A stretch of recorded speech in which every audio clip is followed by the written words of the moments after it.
जय श्रीकृष्ण, दंडक प्रणाम, जय शिवराय, जय स्वराज, जय स्वदेशी.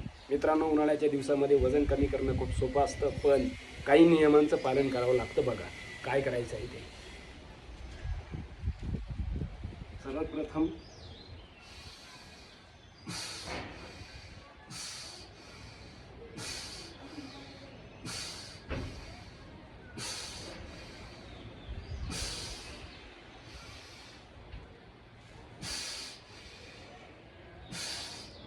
हृदयाची समस्या आहे, हाय बीपीची समस्या आहे किंवा हार्नियाची समस्या आहे, पित्त खूप जास्त वाढलेलं आहे, त्यांनी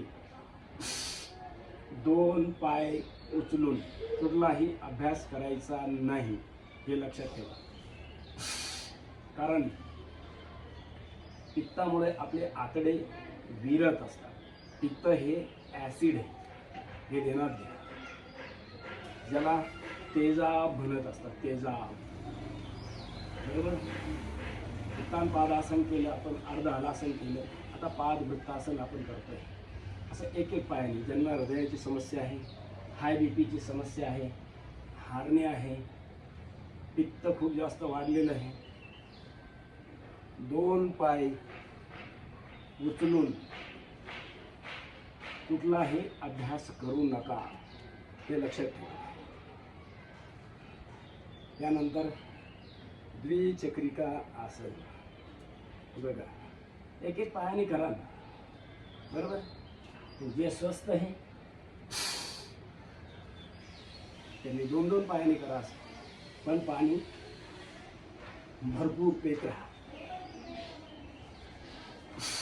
आणि त्यानंतर शेवटी असा आधार घेऊन 5 अभ्यास करायचे बस. 5चे 5 अभ्यास सोपे, तुम्हाला जसे जमतील तसं करण्याचा प्रयत्न करा. अत्यंत सोपं आहे, फक्त आपण सावधानीपूर्वक केलं पाहिजे. झाल्यानंतर थोडं शवासन, हे अत्यंत गरजेचं आहे उन्हाळ्याच्या दिवसात, लक्षात घ्या. त्यानंतर डाव्या बाजूने हार देऊन बसायचं शवासन झाल्यानंतर. उन्हाळ्यामध्ये ग्रीष्म ऋतूत पित्त खूप जास्त वाढत असतं आणि अशा वेळेस शरीरातून घामही भरपूर निघत असतो. वजन कमी करणं सोपं आहे, पण पाणी भरपूर पित राहा. गोड कमी करा, मैदा कमी करा, मिरची मसाले कमी करा आणि व्यवस्थित सगळे अभ्यास करा संत गतीने. तर सगळे स्वस्थ राहा, मस्त राहा. जय हिंद, जय भारत.